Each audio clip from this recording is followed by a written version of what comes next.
তো একটা army officer বলেন যে আম্মা তোমার পজিশন তো এখানে না মা, তুমি সবার সামনে যে দাঁড়াবা, তুমি বাবার সামনে যে দাঁড়াও, তোমার পিছনে সোলজাররা দাঁড়াবে। ঠিক আছে, তারপর আমি যে সবার সামনে দাঁড়ালাম, তখন এরকম একটা সিন ছিল যে ঢাকা শহরে এরকম কোনো সিন লাইফে কোনো সময় কেউ দেখে নাই। সবাই ছবি তোলা শুরু করলো, সবার প্রোফাইলে সেই ছবি ছিল এবং সেই ছবিটা সোশ্যাল মিডিয়াতে ভাইরাল গিয়েছিল। এবং আমি দেখলাম যে আমি যখন দাঁড়াচ্ছি তখন আমি একদম ভেঙে যাচ্ছি আসলে। তখন দেখলাম আমার কে জানি আমার এসে আমার পাশে আমার হাত ধরলো। পরে দেখি আমার ছোট বোনটাকে বাসায় রেখে আসছিলাম না, ও চলে আসছে। So emotional man. পরে সো বিউটিফুল। অ্যান্ড ওই ছবিটাই আমার কভার ফটো ছিল অনেকদিন ধরে।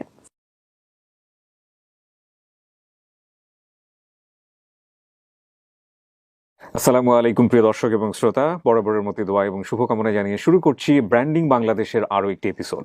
চলুন আমার সামনে যে রয়েছে তার সঙ্গে আপনাদের প্রাথমিক পরিচয়টা করিয়ে দিই। আপনার নামটা একটু বলতে হবে নিজের মুখে। তাসনিয়া আতিক। তাসনিয়া আতিক।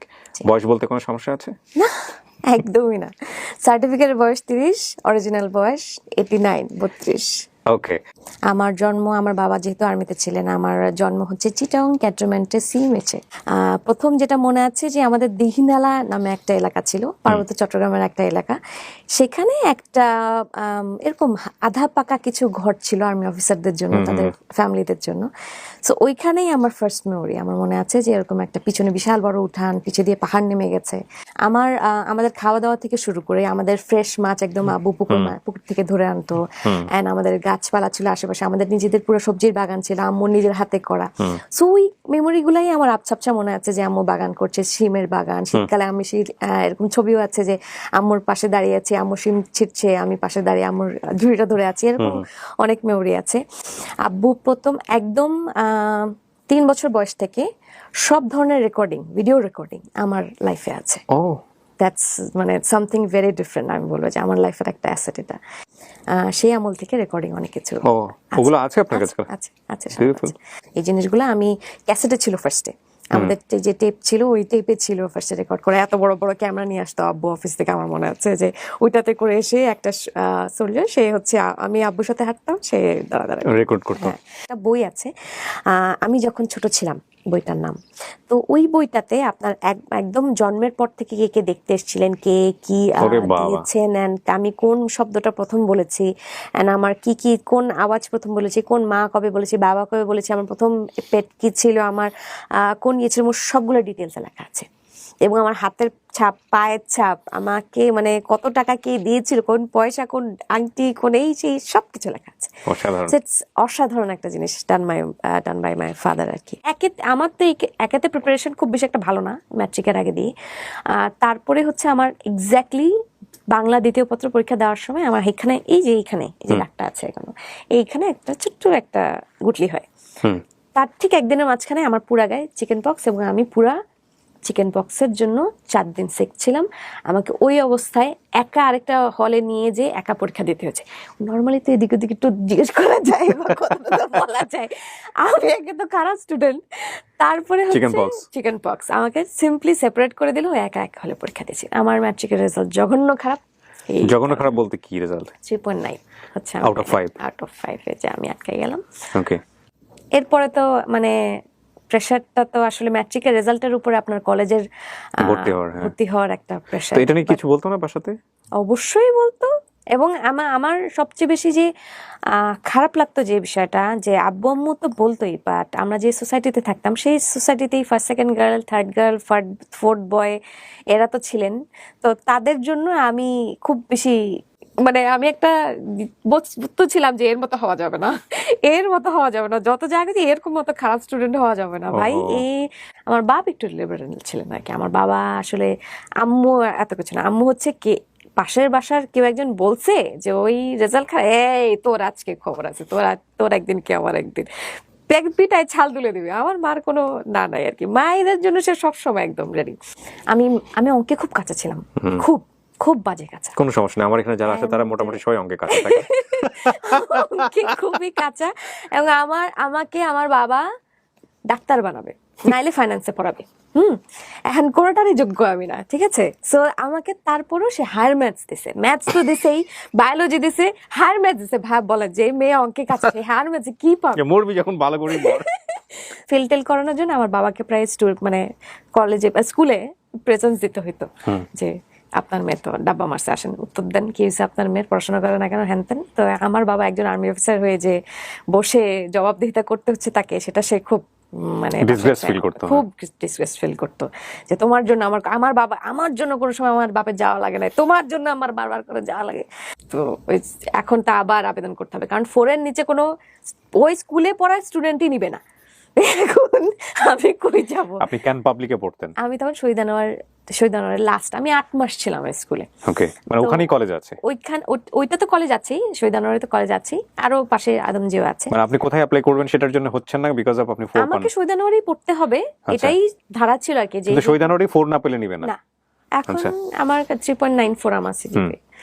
এখন আব্বু গেলেন আবার প্রিন্সিপালের কাছে, যে স্যার একটু দেন, আব্বু সিনিয়র ছিলেন, উনি বললেন যে না আতিক, তোর মেরে আমি তো সায়েন্সে তো দিবই না, তোমার মেয়ের রেজাল্ট দেখছো, এই সেই হ্যান তেন। তা আব্বু তো বললেন যে স্যার একটু দেখেন, না না অনেক হয়েছে, আর হবে না। তা আমার বাবা আবার ওখান থেকে উঠে গেলেন, উঠে গিয়ে বললেন যে তোমাকে স্কুলে পড়াবো না, খেপে গেছে, হ্যাঁ কলেজে পড়াবো না, চলো পাশের ইয়েতে যাও, এখানে আমার আছে আর্মির কলেজ আছে, আর্মির কলেজে ভর্তি করাই দেবো। আমি বললাম কোথায় আমি যাবো, বলে যে এই যে পাশে, যেখানে পড়াবো সেখানে পড়বো, এখন কোনো কথা নাই, ভর্তি হইলে হয়েছে। ঠিক আছে, তারপর নিয়ে গেলেন আদমজিতে। যে দেখলেন যে আব্বু যে মিশনে ছিলেন, ওই মিশনেরই এক অফিসার ছিলেন। তা আমাদের আসলে আর্মি স্কুলগুলোতে খুব বেশি স্ট্রাগল করা যায় না, মানে আমাদের এই একটা কোটা আছে যে আমরা আর্মি স্কুলগুলোতে পড়তে পারি। তো ভর্তি করা দিলেন, বলে যে আব্বু জাস্ট ঢুকলেন ওই অফিসে, ঢুকে আমার বললেন যে এখানে দাঁড়া, চুপচাপ বসবাও না। আব্বু ঠিক আছে দাঁড়া থাকলাম, বলে যে মেহেদি দেখো, মেহেদি আঙ্কেল ছিলেন, বলে যে দেখো এই যে মেরে দিয়ে গেলাম, কি করবা, পিটায় মায়েরা যা ইচ্ছা তাই করে, এটা খালি মানুষ করে বাইর করো, আর কিছু লাগবে না, আমি তোমার দিয়ে থুয়ে চলে গেলাম, যাও আমি যাই না, এই তুমি নিজে নিজে পড়তে যাও, এই যে এই যাও বলে চলে গেলাম। আমি তো পুরো আকাশ থেকে পড়ছি। আব্বু আমি কিসে পড়বো? অবশ্যই কমার্সে, তোমার সায়েন্সে কে নিবে, কোনো কলেজ নিবে না তোমার সায়েন্সে। আমি কমার্সে পড়বো?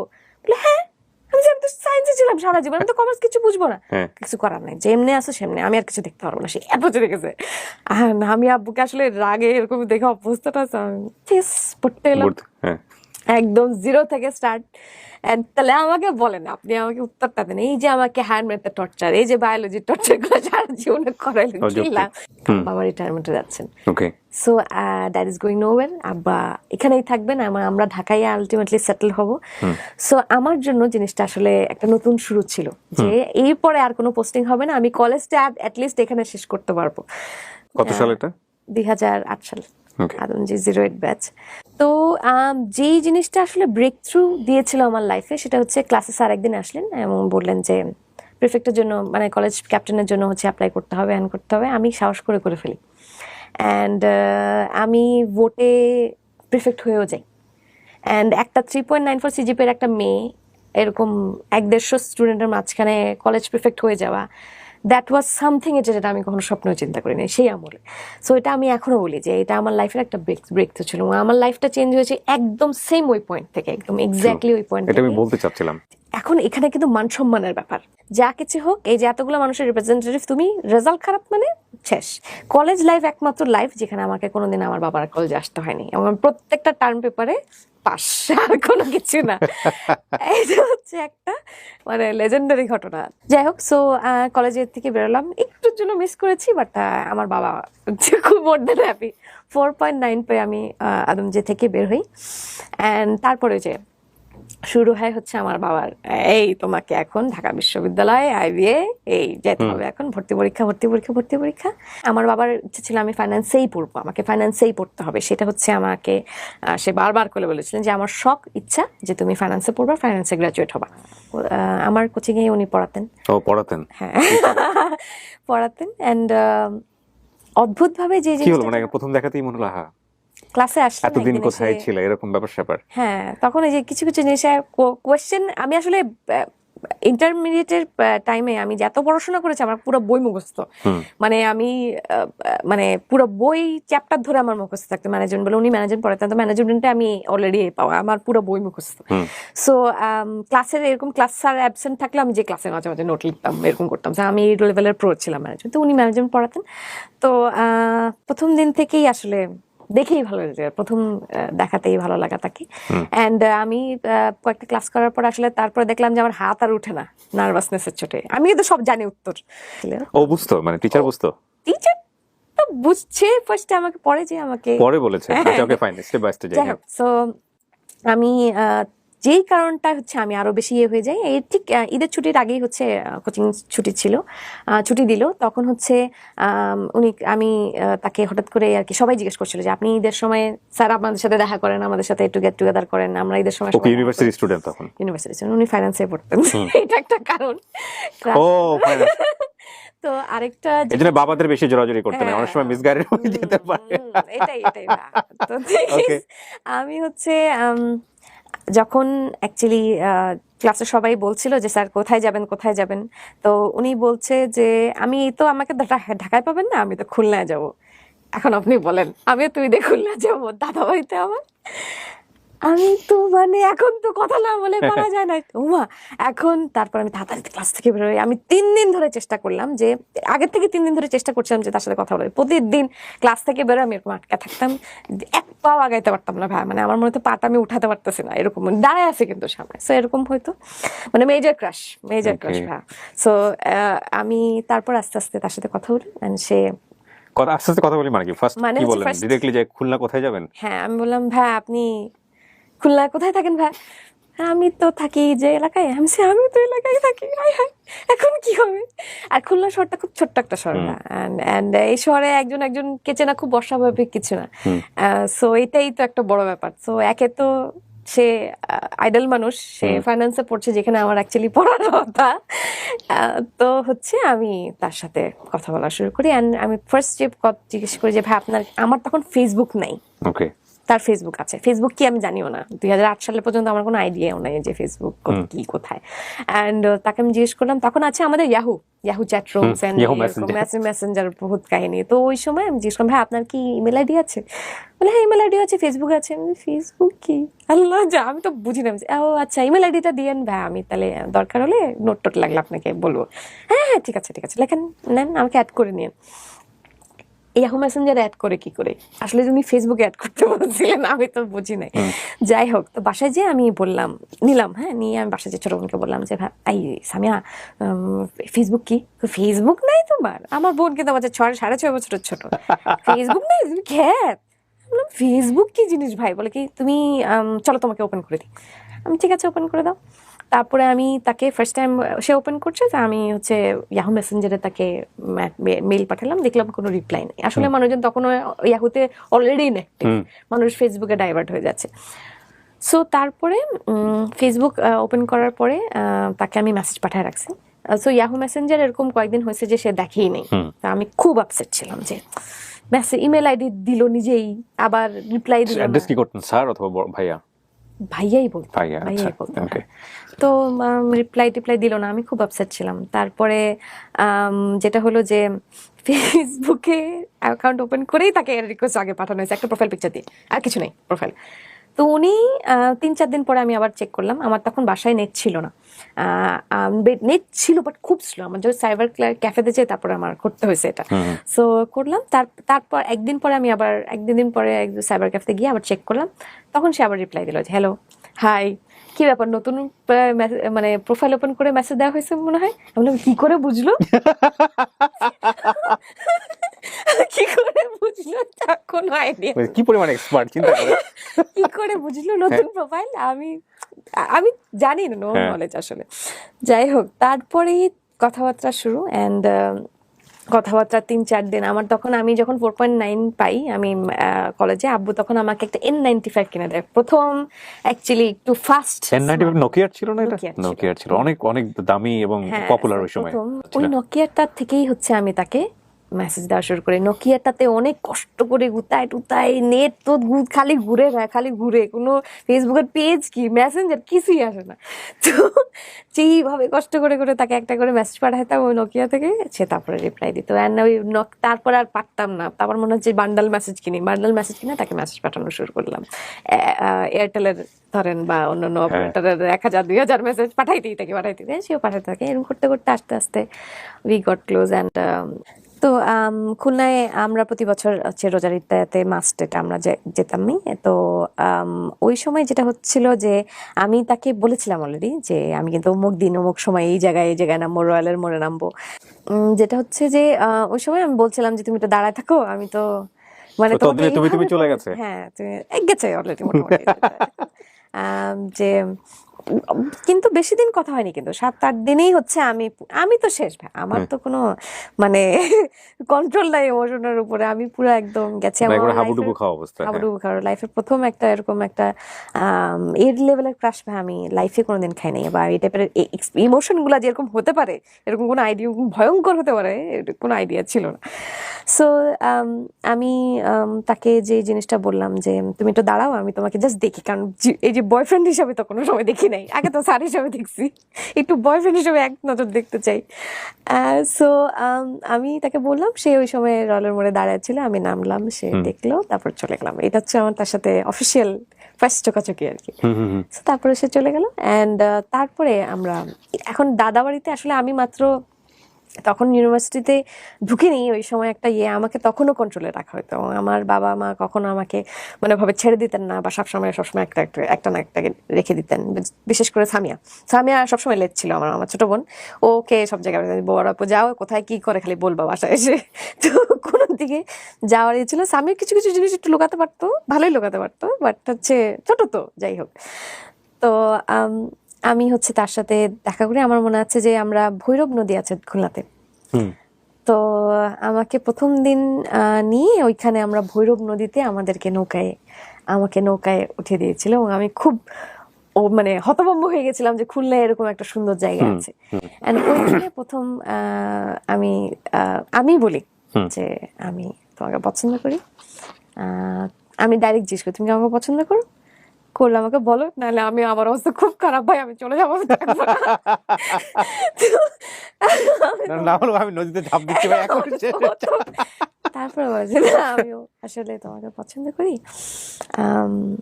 তো দেখা মানে নদীর মাঝখানে এটা তারপরে তো নদীর মাঝখানেই সে আমার বলে যে আমি তোমাকে পছন্দ করি। তো এই খবর শেষ হইতে হইতে দেখি নদীর পাড়ে তার, যখন আমরা ফেরত আসছিলাম একটু মানে আমার সন্ধ্যার দিকে হয়ে গেছে অবশ্যই, মানে তখন নদীর মাঝখানে আসলে কোনো বোটই থাকতে দিবে না এরকম একটা সিচুয়েশন। তো আমি যখন কাছাকাছি আসছি দেখি কি নদীর পাড়ে অনেক মানুষ দাঁড়িয়ে আছে, সব ফ্রেন্ড সার্কেল তার খুলনায় পাড়ের মধ্যে দাঁড়ায় আছে। ভাবি তো এটা হচ্ছে ওই সিচুয়েশন আমার এখনো মনে পড়ে যে আমরা তারপর থেকে আমরা যতগুলো ঈদে গিয়েছি, তারপর থেকে আমরা প্রত্যেকটা ঈদের সময় আমার একটাই রিকোয়েস্ট থাকতো যে আমি ওই আধা ঘন্টা ওই বোট রাইডে যেতে চাই, আধা ঘন্টা ওই বোটের ওখানে যেতে চাই। অ্যান্ড ওর কাছাকাছি ওর বাসা ছিল। অ্যান্ড প্রায় আমি বলতাম যে আমাকে তুমি কবে বাসা নিয়ে যাবা, তোমার মার সাথে পরিচয় করে দিবা। আচ্ছা দিব। তো যাই হোক, সো আমরা ঢাকা ইউনিভার্সিটিতে ফেরত আসি। তো ঢাকা ইউনিভার্সিটির সাথে আসলে আমার সম্পর্কটা আত্মার হয়ে গেছিল। মানে আমি যে যেতাম, আমার মনে হতো এটা আমার ইউনিভার্সিটি। আমি নর্থ সাউথ ইউনিভার্সিটিতে ভর্তি হই, ও ঢাকা ইউনিভার্সিটিতে পড়তো। হ্যাঁ, আমি চান্স পাইনি, ধ্বংস হয়ে গেছিলাম যখন চান্স পাইনি, কারণ আমি তার সাথে থাকতে পারবো না, এটা ছিল আমার জন্য একটা বড় একটা এন্ড আমি চেষ্টা ছিল, বাট তারপরেও কোনো একটা কারণে হয়নি। আমি ওয়েটিং লিস্টে ছিলাম মনে হয়। তারপরে হচ্ছে আমার 1 বছর পরের বছর আমি আবার পরীক্ষা দিয়েছিলাম। মানে কোনো অন্য সব জায়গায় হয়, আমার অন্য ডিপার্টমেন্টেও হয়, বাট কোনোভাবে ফাইন্যান্সে আমি পাইনি। নর্থ সাউথে ভর্তি হওয়ার পরে একটা বড় যে জিনিসটা আবার হয়েছিল, যে জিনিস আমার যে কনফিডেন্স লেভেলটা ধ্বংস হয়ে গেছিল।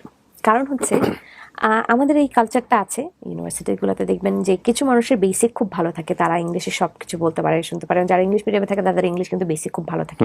বাংলা মিডিয়ামে যারা আসে তাদের প্রেজেন্টেশন অনেক সমস্যা হয়, এবং মানে আপনি যখন ইউনিভার্সিটি লেভেল, আপনার 90% টাইমেই আপনাকে বলতে হবে যে এই কোর্সে প্রেজেন্টেশন।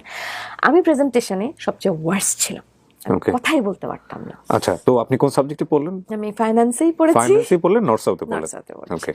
সো আমি ওই জিনিসটা আমার মনে আছে যে আমার কনফিডেন্স লেভেল এত লো ছিল যে আমি একটা প্রেজেন্টেশনে কখনো স্ক্রিনের দিকে তাকাই, মানে যে তাকায় যে পড়ে আমি যে অডিয়েন্সের দিকে তাকাবো আমি সেটা করতে পারতাম না। 90% টাইম আমি স্ক্রিনের দিকে তাকায় পড়ে পড়ে পড়ে পড়ে স্যার বলতো এই যে স্যার আমরা এইদিকে, জি স্যার স্যার স্যার এইভাবে করে আবার দেখা যেত আমি পড়ছি খুব শাইনেস এবং খুব আনকমফোর্টেবল থাকতাম, কারণ একের পর এক সবাই প্রেজেন্টেশন দিচ্ছে।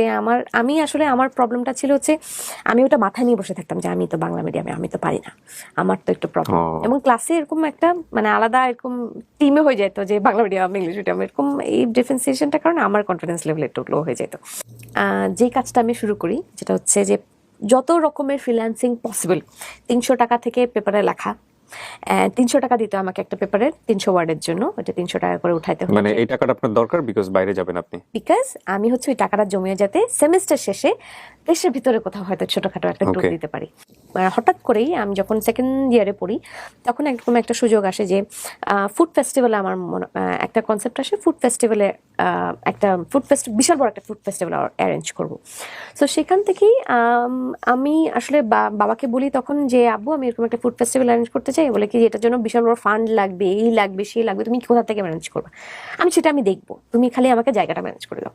তো তখন আব্বু বলে যে ঠিক আছে, আমাদের আর্মি মিউজিয়ামে একটা মাঠ আছে, তুমি ওখানে করবা কিনা? ওই মিউজিয়ামের মাঠ কিছুর জন্য ভাড়া দেয় না, ইভেন্টের জন্য না, মানে পুরো একটা সরকারি একটা মাঠ, ওটা কিছুর জন্য দিবে না। আমি পুরো কোনোভাবে টেক করে চিফের কাছ থেকে ছবি সাইন করে মাঠ নিয়ে নিলাম। এটা একটা ব্রেক থ্রু ছিল আমার জন্য এবং একটা স্টার্টিং পয়েন্ট ছিল। সেক্ষেত্রে কারণ হচ্ছে আমি কোনো সময় আসলে ওই ব্যবসায়ী চিন্তা ভাবনা আমার মধ্যে ছিল না। ওই যে একটু ভালো স্যালারির চাকরি করব, একটু আস্তে আস্তে এক্সপিরিয়েন্সটা বাড়াবো, এবং আমি এই সিভিটা আমার তো রেজাল্ট ভালো হবে না ফর শিওর, আমি তো একটা মানে দেখা যায় প্রেজেন্টেশনে এই নাম্বার উঠাইতে পারি না। আমার সবসময় হাইয়েস্ট হলে আমি বি পর্যন্ত যাইতে পারছি, ওই সেকেন্ড ইয়ার পর্যন্ত। এই চেহারা আমি দেখি না, কোনোদিনই দেখি নাই। তো যাই হোক, তো আমি যেটা চিন্তা করছিলাম যে একটু বেশি অ্যামাউন্টে টাকা কামায় ফেললে একটু ইজি হয়ে যাবে লাইফটা, একটা বড় প্রজেক্ট নামায় ফেলি। আমার কিন্তু চিন্তা করার কোনো যোগ্যতাই নাই ওই মুহূর্তে, কারণ না আছে টাকা, না আছে অ্যাবিলিটি, না আছে নেটওয়ার্ক, না আছে লিঙ্ক, কিচ্ছু নাই। সো তারপরে আমি এই যে আমার অতিরিক্ত সাহস, যেহেতু আমার ছোটবেলার থেকে এই সমস্যাটা আছে অতিরিক্ত সাহস, তা আমি কি করলাম, ভেন্যুটা নিয়ে নিলাম। ভেন্যুটার কোনোভাবে আমি ফার্স্ট সেমিস্টার থেকে যে কাজটা করতাম ভাইয়া, যেটা হচ্ছে যে ওই যে আমি বলতাম যে ছোটো ছোটো প্রজেক্টগুলো করতাম, সেই প্রজেক্টগুলোর জন্য যে টাকাগুলো পয়সাগুলো জমতো সেটার একটা পোর্শন নিয়ে রাখতাম হচ্ছে ফিউচার কোনো একটা সেভিংসের জন্য, হয়তো বা বিজনেস বা কিছু একটা, ওটার চিন্তা ছিল না, বা কিছু একটা হয়তো করবো সামনে, ওটার জন্য আর একটা পোর্শন রেখে দিতাম হচ্ছে আমি আমার ট্যুরের জন্য। সো যে একটা মাটির ব্যাংক ছিল যে আচ্ছা ঠিক আছে যে এটা হচ্ছে ফিউচার, ওটা 2 বছরে যতটুকু জমছে সেটার টাকাটা ভাঙলাম, ভেঙে 50,000 টাকা দিয়ে জমা দিয়ে আসলাম ট্যুরের জন্য। এবং ওইটা অলমোস্ট প্রথম ইভেন্টটা হলো হচ্ছে উইদাউট এনি সাপোর্ট, নিজেদের মধ্যেই ভেন্ডার থেকে ওই যে বিভিন্ন 30টার মতো রেস্টুরেন্ট আসলো, ওইটা নিয়ে বিশাল বড় একটা ইভেন্ট করে মোটামুটি নামালাম, পুরো টেপারে কভার করলাম।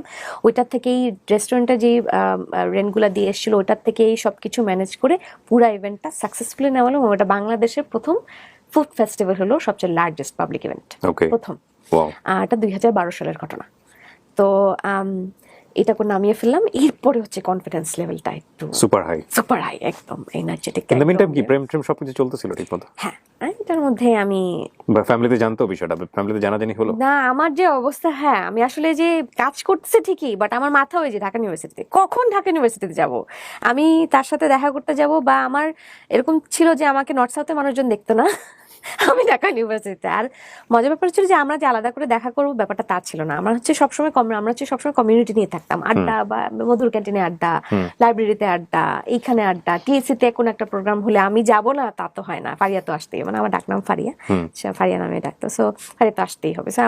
ওইখানে কখন যাবো সে মাথার মধ্যে ওই টেনশন খালি। সো প্যারালালি আসলে আমি খুব অসম্ভব ডিভোটেড ছিলাম আসলে ওই ইয়েটার জন্য। আমার কোন সময় মাথা থেকে ওই জিনিসটা যাইতো না, যত যাই কিছু যাক, পড়াশোনা চলে যেতে পারে, সেটা যাবে না কখনো। যাই হোক, তো যেটা হলো যে আমার সাথে তার রিলেশনশিপ এমন একটা মানে ভাবে আগাচ্ছিল, সেও ক্যারিয়ার ওয়াইজ মানে তার পড়াশোনা ওয়াইজ খুব ফ্রাস্ট্রেটেড ছিল। সেও লাস্টের দিকে এসে একটু কষ্ট করছিল তার গ্র্যাজুয়েশনের জন্য, সব কিছু মিলে একটু আপসেট ছিল। তারপরে হচ্ছে আমরা যখন শেষের দিকে আসি ইউনিভার্সিটিতে, ততদিনে কিন্তু অলরেডি পোর্ট ফেস্টিভ্যাল 1 সেকেন্ডটা আমি বিশাল স্পন্সর নিয়ে অলরেডি নামিয়ে ফেলেছি, এবং আমার কাছে মোটামুটি যে ফান্ডগুলো এসছে সেই ফান্ডগুলো আমি গুছিয়ে দেখা যাবে ফিক্স করে রেখেছি, ইয়ে করেছি। আমি পরপর 2টা ব্লাস্ট হয় আমার ক্যারিয়ারে। এটা হচ্ছে পোর্ট ফেস্টিভ্যাল 1, পোর্ট ফেস্টিভ্যাল 2, 2012 সাল, 2014 সাল। ওই 2টা আমার মানে লাইফের মানে ক্যারিয়ারে আমার লেখার মতো আর কি, সিভিতে লেখার মতো একটা এক্সপিরিয়েন্স ছিল। আমি এজেন্সিগুলোতে কাজ করতাম, অ্যাক্টিভেশন করা, ব্র্যান্ড অ্যাক্টিভেশন। আচ্ছা। সো আমি দেখা যেত আমি নিউজিল্যান্ড এর প্রজেক্ট নামিয়েছি, আমি হচ্ছে অ্যাকশন বলছি, গ্ল্যাক্সোস্মিথক্লাইন ওদের প্রজেক্ট নামিয়েছি, ওদের মার্কেট ইভেন্ট কোঅর্ডিনেটর হিসেবে কাজ করতেন আপনি? ইভেন্ট কোঅর্ডিনেটর অ্যাক্টিভেশনের কাজ করতাম, ব্র্যান্ড অ্যাক্টিভেশন। ওকে। সো ব্র্যান্ড ওদের কোনো টিভিসি গেলে ওগুলো মনিটর করা, ওগুলো এজেন্সিকে দিয়ে মানে এটা আপনি নিজে আপনার ইউনিভার্সিটিতে করার পরে আলটিমেটলি সিভিটা জমা দেওয়ার পরে যখন ইভেন্টস গুলো করলাম সেই এক্সপেরিয়েন্স গুলো তো আমার হয়ে গেল। সো ওইখান থেকে আমি যখন কোনো এজেন্সিতে জব অ্যাপ্লাই করতাম সাথে সাথে আমাকে নিয়ে নিত, আমি কোনো সময় রিজেক্টেড হইনি। কারণ যে মেয়ে এত বড় ইভেন্ট নামাইতে পারছে সে একটা ব্র্যান্ড অ্যাক্টিভেশনে কাজ করতে পারে না, দ্যাটস মানে নট নর্মাল আর কি। যাই হোক, জানি না নর্থ সাউথের হিস্ট্রিতে এত খারাপ স্টুডেন্ট আছে কিনা, বাট আমি ইকো 244 3বার রিটেক নিয়েছি, আর এক মানে প্রথমবার নিয়েছি, তারপরে 3বার রিটেক করেছি, মানে 4বার টোটাল কোর্সটা করেছি। তারপরে ফাইনালে যে আমি বি পেয়েছি মনে হয়। তো এরকম ছিল আমার পড়াশোনার অবস্থা। আদার সাইড গুলো মাথায় রাখবেন, পড়াশোনাগুলো কিন্তু অনেক বেশি ভালো না, কিন্তু অনেক বেশি ভালো হচ্ছে ওর আদার সাইড গুলা। সেই জন্য জীবনে আসলে সব বিষয়ে মাস্টার হতে হয় না, দরকার নাই। একটা দুটো জায়গায় মাস্টার হলেই জীবনে একটা জায়গায় দাঁড়িয়ে যাওয়া যায়। আপনারা শেষ পর্যন্ত গল্পটা শুনেন, হয়তো অনেকেই চেনেন ওনাকে সোশ্যাল মিডিয়াতে, কিন্তু আজকে একটু নতুন ভাবে চেনার সুযোগ আছে। জি, 7টা জায়গায় অ্যাপ্লিকেশন দিয়েছিলাম, আমার একটা জায়গায়ও আমি রিজেক্টেড হইনি ভাই। আমার সিজিপিএ কিন্তু 2.4। এন্ড বিলিভ মি, একটা কথা বলি, আমরা নিজেরাও তো এখন এমপ্লয়ার, আমরা লোকজন নিয়োগ দেই, আমরা আসলে ও রেজাল্টটা দেখি না, ইউনিভার্সিটিও দেখি না, এবং কয় বছরে পাশ করেছে ওটাও দেখি না, নিচে যে এক্সপিরিয়েন্স গুলো লেখা থাকে এগুলোই সবচেয়ে আগে দেখি। এক্স্যাক্টলি। এইটাই হচ্ছে সবচেয়ে বড় অর্নামেন্ট একটা সিভির। আমার অনেক দিন ধরে আমি আসলে কালচারটা এরকম হয়ে গেছিল যে আমি আসলে কোনো খারাপ লাগা বা কোনো কষ্টের কোনো অবস্থা থাকলে, আমার যদি মন খারাপ থাকে বা কোনো কিছু থাকে, the first thing I will do, মানে প্রথম কাজটা আমি ঢাকা ইউনিভার্সিটিতে যে মধুর ক্যান্টিনে বসবো, সকালবেলা একটা পাউরুটি নিব, একটা ডিম নিব, 1 কাপ চা নিব, আর ছোট্ট 2টা রসগোল্লা নিব, নিয়ে ওইটা খাবো, খেয়ে আমি যে সামনে বসবো, ব্যাস আমার দিন ঠিক, আমার শান্তি। এত ভালোবাসতাম। That's it. আমি ইউনিভার্সিটিতে পড়েছি প্রায় 15 বছর, এমফিল সমস্ত কিছু না। আমি মনে হয় না জীবনে 2 থেকে 3 বারের বেশি মধুর ক্যান্টিনে গেছি। আমি যে ভাই আমার প্রত্যেকটা ক্যান্টিন, আমার মনে হয় না আমি টিএসসি তে ডিবেট করা ছাড়া খুব একটা গেছি হচ্ছে ইউনিভার্সিটি থেকে পড়ার পরে। আপনার শেডের আপনি কখনো খাইছেন পুরি? আমার না এগুলো ঢাকা ইউনিভার্সিটির অনেক ছেলেমেয়েরা শেষে বসে বসে গল্প করে, আমি কোথায় শেড বলো তো, হাকিম চত্বর ঠিক আছে, বাট আমার লাইফটা এরকম কাটছে। আপনি ম্যাঙ্গো জুস খাইছেন? হ্যাঁ, এগুলো খাইছি, এগুলো ঠিক আছে, বাট এত প্রিয় লাগে না। মানুষ আপনাদের কাছে যেরকম প্রিয় লাগছে, বাট আমার কাছে না ওইরকম লাগে নাই। দেখা যেত আমি ভাই নর্থ থেকে যে 6টার সময় বেরিয়ে যেতাম, আমি ওই যে 1 ঘন্টা, এখানে একটা কথা আছে যে আমি যখন ইউনিভার্সিটি পড়ি তখন তো আব্বু গাড়ি দিয়ে দিতেন, আমি যাওয়া আসা করতে পারতাম, বাট আমি ঢাকা ইউনিভার্সিটি যাইতে তো আমাকে গাড়ি দিবে না, ওই পর্যন্ত তো অ্যালাউ করবে না, জীবনও জানলে একদম শেষ, বাসায় ছাঁচা। তো যেটা হচ্ছে যে আমি নর্থ সাউথ থেকে নেমে রিক্সা নিতাম, রিক্সা নিয়ে বসুন্ধরা গেটে নামতাম, বসুন্ধরা গেটের থেকে একটা বাসে উঠতাম, বাসে উঠে ঢাকা ইউনিভার্সিটি চলে যেতাম। আমার বাবা জানে যে আমি কোনোদিন বাসে উঠিনি, কিন্তু আমি যেতাম বাসে করে, একদম যে বাস পেতাম, কোনো বাছাবাছি নাই, ভালো কি খারাপ মানুষ কি আছে নাকি নাই, ঝুলে চলে যেতাম, দরকার হয় যেতেই হতো আমাকে, আমি চলে যেতাম। তখনও ফ্যামিলিতে জানে না যে ওকে পছন্দ করেন বা কোনো কিছু? আব্বু জানতেন, আব্বু তো আচ্ছা জানলে আসলে আমার ফ্যামিলিতে কোনো সময় অ্যালাউ করতেন না আসলে এই জিনিসটা, মানে বাইরে সম্পর্ক করার বা কোনো কিছু, মানে নাকি ওর সম্পর্কটা অ্যালাউ করতেন না? ওর সম্পর্কটা স্পেসিফিক্যালি অ্যালাউ করতেন না, এন্ড আব্বু চাইতেন যে মানে একটু ওয়েল এস্টাবলিশ ছিল, সেই যেহেতু পড়াশোনা করছে এবং তখনও খুব বেশি এস্টাবলিশ না, এবং সবকিছু মিলেই একসময় ধরা খেয়ে গেলাম, হ্যাঁ, যে যাচ্ছি এরকম প্রতিদিন এই করছে সেই করছে, প্রচুর লেট হচ্ছে বাসায় যেতে। সো কি করবে এখন, আমাকে যেতেই দিবে না, কোনোভাবে যেতে দিবে না, যদি কোনোভাবে গুণক করে খবর পায় একদম বাসায় এমনি ফাটাফাটি অবস্থা বাসায়। সো আমি বুদ্ধি বের করলাম যে আচ্ছা ঠিক আছে, আমি কোচিং এর কথা বলি। ইউনিভার্সিটিতে উঠে কিসের কোচিং? আব্বু আমি যে খারাপ স্টুডেন্ট তুমি তো এটা বুঝবা, ইউনিভার্সিটিতে পুরো ক্লাসের 90% মানুষজন কোচিং করে, আমি করবো না মানে? এখন তো বিপদ, এখন তো বলছে তো দিতেই হবে। কোচিং নিয়ে কিন্তু বাবা মারা খুব সিরিয়াস থাকে, বুঝছেন? আর কিছু না হোক, কোচিং শুনলে আমি বলি, না পড়বে তো। এই যত দুর্ঘটনা সব হ্যাঁ, কোচিং এ, সব এটাও coaching মাথায় রাখেন। তো আমি বানাইলাম যে কোচিং আচ্ছা। এর লোকজন আমার উপর খেপে যাবে। তো আমি চিন্তা করেন আমি কি পরিমাণ ছাগল। তো কথা হচ্ছে আমি আব্বুকে বললাম যে আমার কোচিং এ যেতে হবে, ঢাকা ইউনিভার্সিটিতে একটা ভালো টিচার আছে। তো সবার শুনে তো বুঝছি, আচ্ছা আসলেই ভালো টিচার আছে? আমি বলছি, হ্যাঁ। আর কোথায় পাবো বাবা বলো? ঢাকা ইউনিভার্সিটিতে টিচার গুলো আছে, তুমি তাদের সাথে, তোমার নিজের ফ্রেন্ডই তো তোমার ডিন একজন, তুমি কি বলো এগুলা? তো সে তো আচ্ছা ঠিক আছে, কি করতে হবে? প্রতি শুক্রবার যেতে হবে। শুক্রবার? আমি বলছি, হ্যাঁ শুক্রবারে যেতে। শুক্রবারে কোচিং গুলা জানো না, সারাদিন সকাল থেকে রাত পর্যন্ত কোচিং হয়। আচ্ছা ঠিক আছে। সে মোটামুটি আম্মু তো সৌন্দর্য না তো ঝামেলা আছে। যাই হোক, তারপরে কোনোভাবে কনভিন্স করা গেল। এই আমি প্রায় 1 বছর শুক্রবারে যেতাম, যেতাম, পড়তাম কিছুটা, বাট ওই ম্যাক্সিমামই হচ্ছে ঘোরাফেরা আর কি। তো যেতাম, যে ঘুরে টুরে চলে আসতাম। And 1 মাস শেষে আব্বু আমাকে জিজ্ঞেস করে, এই তোমার কোচিং এর বেতন কত? আমি, কিসের বেতন? তোমারটা বেতন Oh my দিতে God. হবে তো। আমি বেতন, আমি তো মাথায় আমি কত টাকা বলবো? আমি 1000 টাকা। 1000 টাকা কোনো বেতন হয় নাকি? ছাগল টাকা জিজ্ঞেস করে আছো ঠিক মতো। আমি বললাম কি বলবো এখন? তখন বললে যে আর বলো কিছু একটা। তারপরে সে আমাকে একটা অ্যামাউন্ট দিত প্রতি মাসে। ওইটা আলটিমেটলি হচ্ছে হলো হ্যাঁ, নিজেরা ওটা নিজের। মাটির ব্যাগে যাইতো আমার। মানে আমার একটা জিনিস খারাপ লাগতো যে ও এত ট্যালেন্টেড ছিল, কোনো কিছু তো কনস্ট্যান্ট ছিল না। এই জিনিসটা আমাকে খুব মানে নাড়া দিত যে তুমি আমার চেয়ে আরো বড় সিনিয়র 3-4 বছরে, তুমি এখনো কেন ইয়ে করছো না? সো আমি ওই ওই ইস্যুটা ছিলই আসলে আমাদের মাঝখানে। কোনোদিনই ওই মানে স্টেবিলিটির ইস্যুটা যায় নাই কোনো সময়। ও স্টেবল না, আমি তো চেষ্টাই করছি স্টেবল হয়ে যাওয়ার, বাট সে কোনো সময় স্টেবল ছিল না। এটা একটা বড় ইস্যু ছিল। সো তারপরও তার ফ্যামিলি থেকেও আমাকে একটা বক্তব্য করা হয় যে মেয়ে তো সুন্দর না। ও সো এটা আমার খুব আমার মাকে মেয়ে এসে একদিন কাঁদতে কাঁদতে বলে দিয়েছিলাম যে মা দেখো, আমি এত বছর ধরে আপনি কিভাবে জানেন মেয়েটা সুন্দর না? এটা আপনার কানে আসছে কিভাবে? সেই বলেছে, সেই বলেছে, এবং সেটার জন্য আরো কষ্ট পেয়েছি যে সে বলেছে আমাকে, এরকম একটা কমেন্ট করেছে আমাকে নিয়ে। সো আমি ইউ আর সো বিউটিফুল মাশাআল্লাহ। এখন কিভাবে বললাম আমি বুঝলাম না ভাই, কি হয়েছিল? আপনার চোখে কোনো সমস্যা ছিল নাকি? যাই হোক, সো তার মান নজরে আমি সুন্দর ছিলাম না, ওইটা আমাকে অনেক বেশি ইয়ে করেছিল, এবং তারা কোনোভাবেই রাজি ছিল না, তারাই রাজি না। ও তারাই রাজি না? হ্যাঁ, তো আমি তো আর কি বলবো। যাই হোক, আমি আমার বাবা মাকে, আমার যে অবস্থা ছিল, আমি বাবা মাকে কোনোভাবে কনভিন্স করতে পারতাম। জিনিসটা 1 বছর 2 বছর করতে করতে 6-7 বছরে যখন চলে গেল, তখন আসলে এমন একটা সিচুয়েশন যে আমার বাবা মা আমাকে যে কোনো মূল্যে বিয়ে দিয়ে দিবে। আমার গ্রাজুয়েশন শেষ, আমি চাকরিতে ঢুকে গেছি। সো যে কোনো মূল্যে আমাকে এখন সেটেল হইতে হবে, কারণ আমার যদি কোনো পছন্দ না থাকে তুমি বলো, বা তার যে পছন্দ, ছেলের পছন্দ আছে তাকে নিয়ে আসো, সামনে নিয়ে আসো, সেটা তো তুমি করবা না, সেটা তো তুমি করছো না।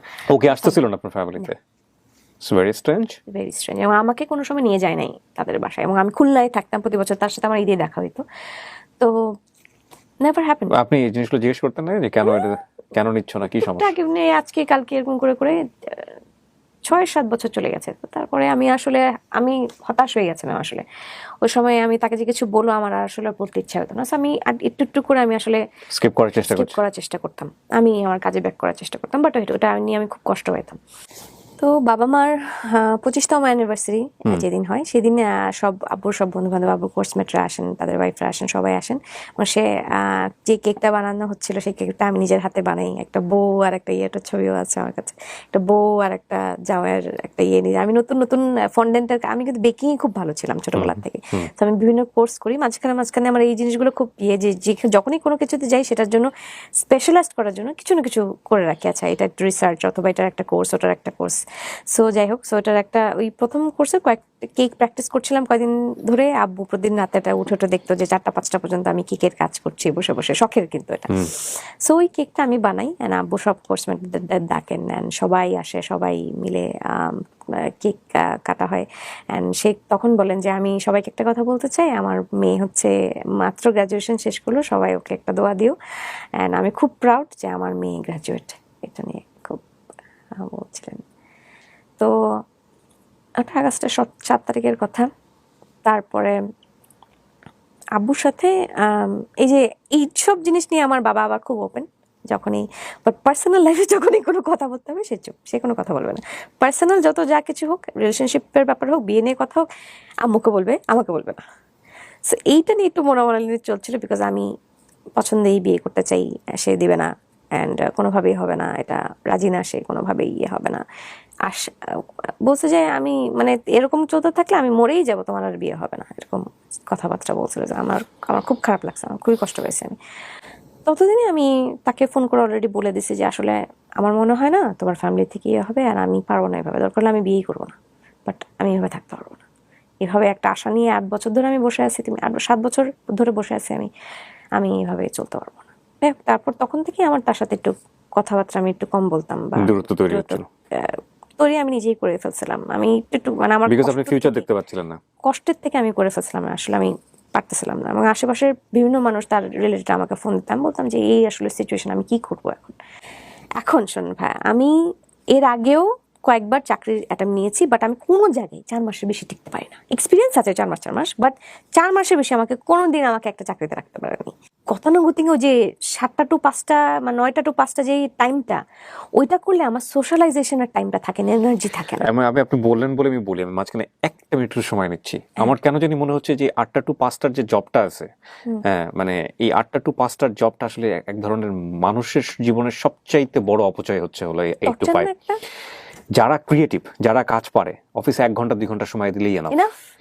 বাকি 6 ঘন্টা বসে থাকতে হয়, টাইম মতো ঠিক মতো না আসলে 3 দিনের পরে তার স্যালারি কাটা, অমুক কাটা তমুক কাটা। This are the very primitive system. এবং আমি মনে করি এইটা আসলে ওয়ার্ক প্রোডাক্টিভিটি বাড়ায় না, বরং পারলে আবার বেসিস করে ফেলেন। হ্যাঁ, আবার বেসিস ঘন্টায় ঘন্টায় পে করা হবে, আবার বেসিস করে ফেলেন। এটা ওর্স্ট সিস্টেম। আমি মনে করি এটা আমাদের সরকারি চাকরিতে আছে, সেটা ডিফারেন্ট। সরকারি চাকরি নিয়ে আমি কথা বলছি না, আমার 16 বছরের কর্পোরেট লাইফ, সেখান থেকে আমি কথা বলতেছি। 8 ঘন্টা জব আসলে যারা কাজ পারে তাদের জন্য এটা একটা ওয়েস্ট অফ টাইম, এবং টাইম ওয়েস্ট করা মানে হচ্ছে লাইফ ওয়েস্ট করা, আমি মনে করি। So this is not perfect.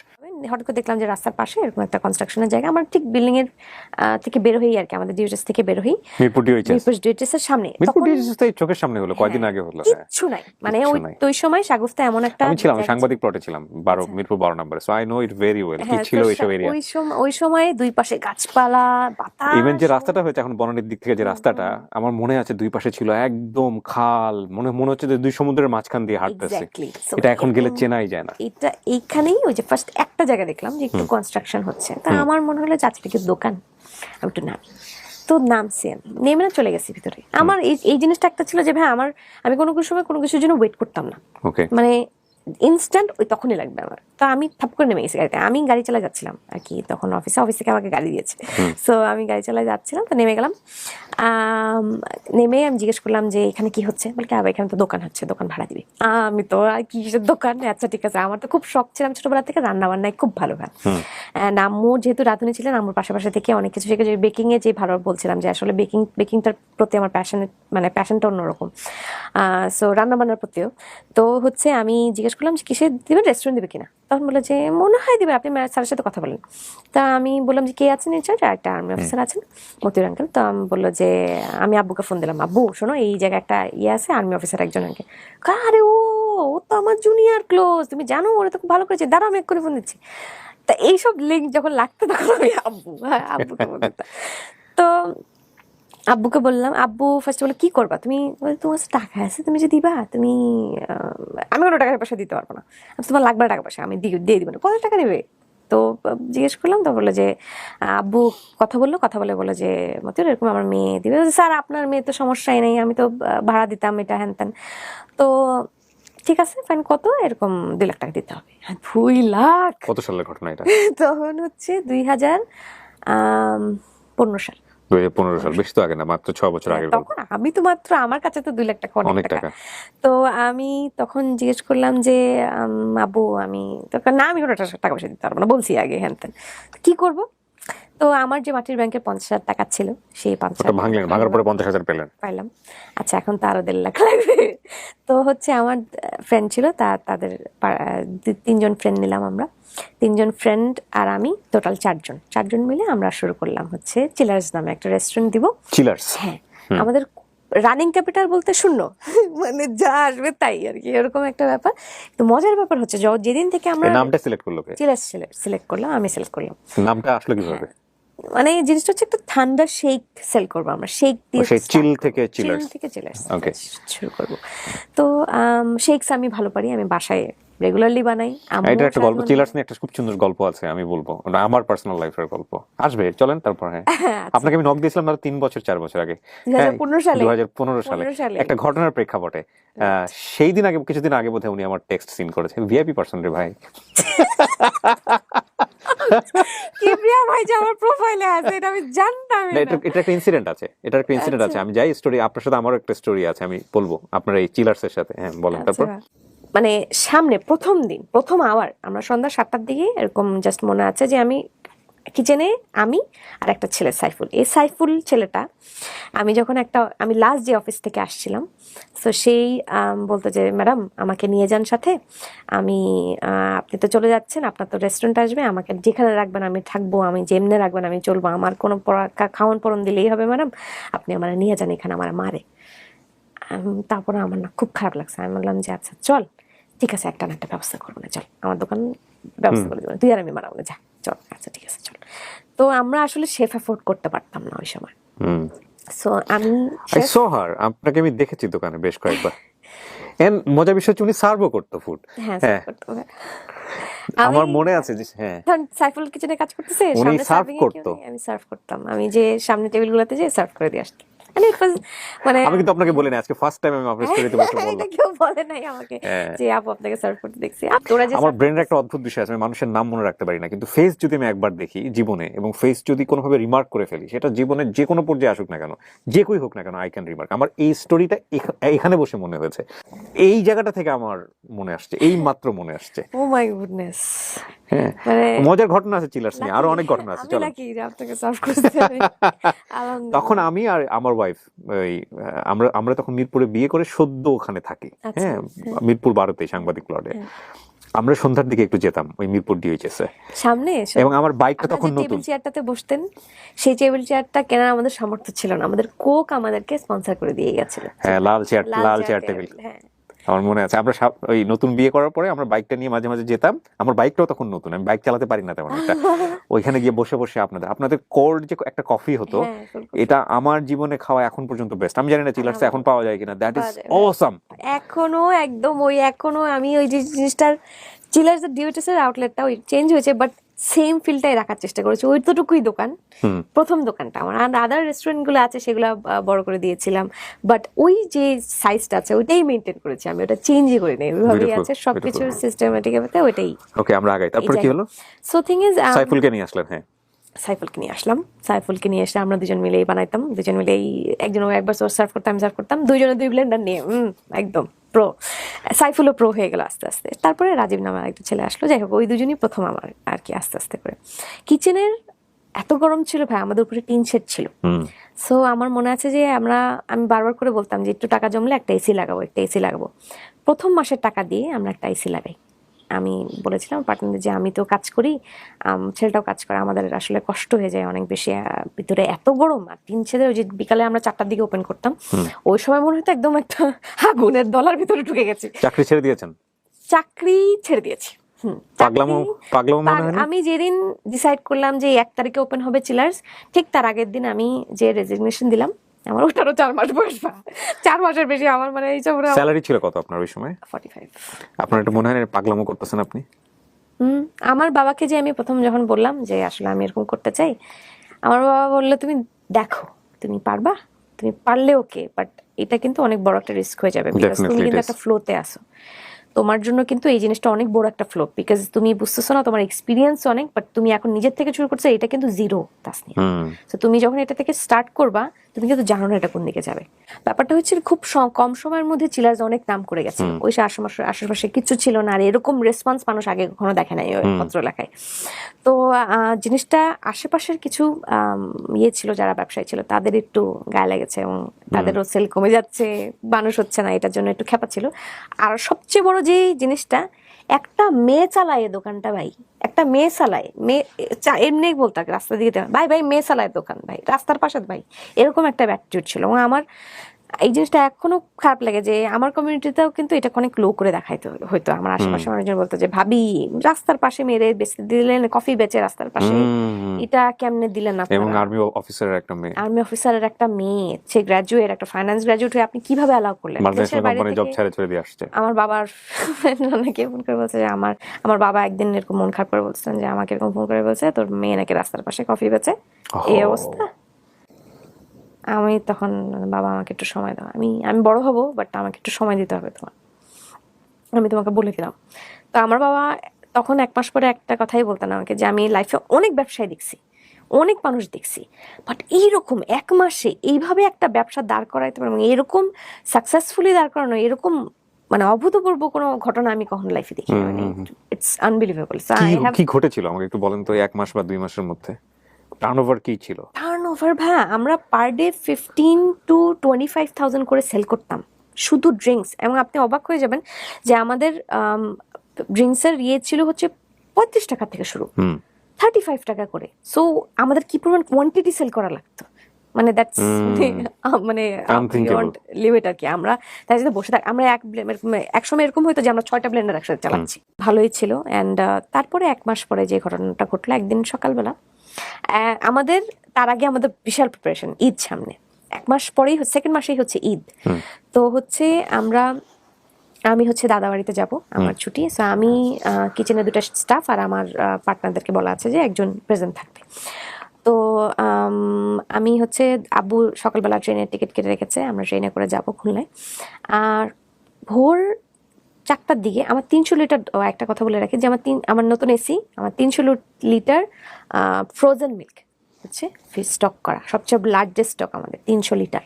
ওকে। তো স্টক করা, আমাদের সব টাকা পয়সা জাস্ট দিয়ে ইয়েটা করা। আমরা আসলে ওই সময় টাকা ভাগ করতাম না, আমরা আসলে যে টাকা নিজেদের খরচের জন্য নিব খুব একটা লো অ্যামাউন্ট নিতাম, 90% আমরা রিইনভেস্ট করে দিতাম, যা যে দোকান বড় হোক।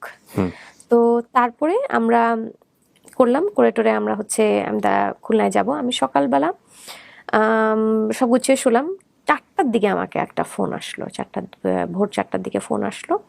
ফোন এসে সাইফুল ফোন দিল, ফোন দিয়ে বললো যে ম্যাডাম তাড়াতাড়ি আসেন ম্যাডাম, আমার অবস্থা খুব খারাপ, আমাকে পিটাই মেরে ফেলতেছে ম্যাডাম, আমার সব কিছু দোকান থেকে ম্যাডাম সব কিছু শেষ, আমাদের কিছুই নাই, সব নিয়ে যেতেছে ম্যাডাম, এখানে ম্যাডাম পুলিশে খবর দেন ম্যাডাম, তাড়াতাড়ি আসেন, এরকম করে বলতেছে।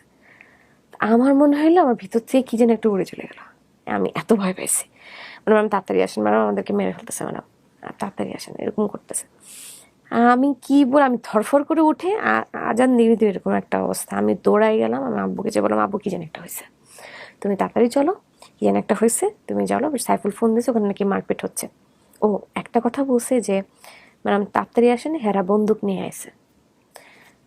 এটা শোনার পর আমার হাত পা ঠান্ডা হয়ে গেছে যে আর কিছু না হোক, যে যাতে ছেলে পেয়েগুলোগুলা ইয়ে থাকে, সাইফুল ওখানেই থাকে। আপনি কি আগে থেকে কোনো কিছু আঁচ করতে পেরেছিলেন নাকি একদম ইনস্ট্যান্ট? নাথিং, একদম ইনস্ট্যান্ট, কিচ্ছু না, নাথিং, কোনো আওয়াজ নেই, কিচ্ছু না।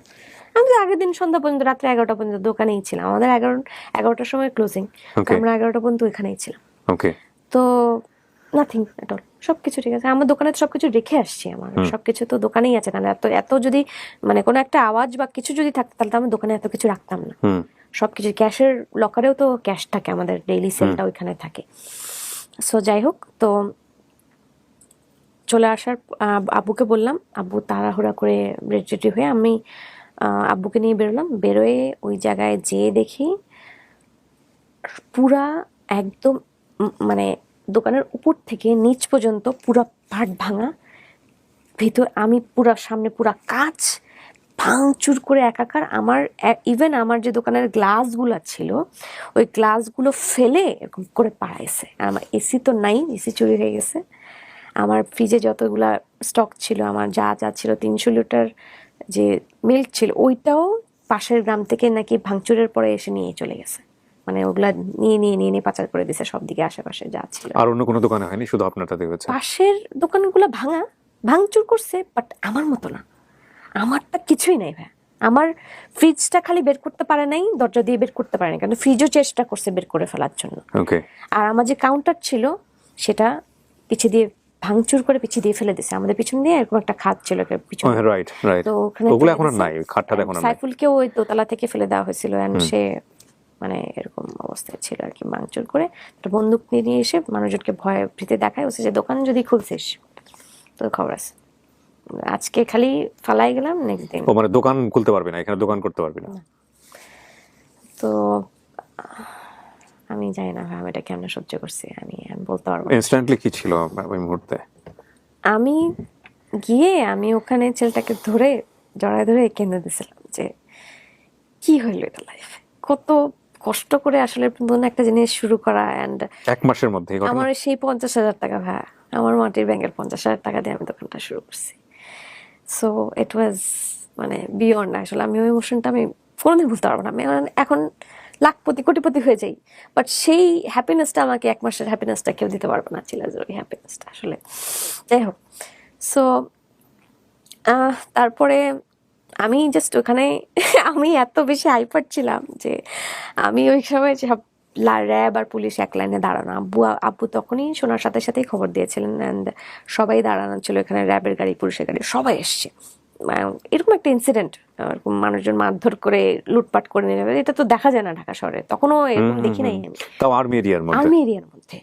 তো কি একটা ব্যাপার। যাই হোক, তারপর আমি বললাম যে ওই জায়গায় দাঁড়া আমি একটা জিনিসই বারবার করে চিৎকার করে বলছিলাম যে তোদের সবগুলার আমি দেখে নিব, পুলিশদেরকে বলতেছি যে তোরাও ইনভলভ। তাহলে আমি I was out of my sense. পরে আমি বলছি যে ভাই সরি, আমি আসলে আউট অফ মাই সেন্স, আমি কি বলতেছি আমি জানি না, বাট আমি যারাই করছে না কেন আমি ছেড়ে দিব, আমি যেমনি হোক আপনার 10 বার ভাঙেন দোকান, আমি 10 বারই দোকানদার করবো, কতগুলো চুরি করতে পারো কতটা দেখবো।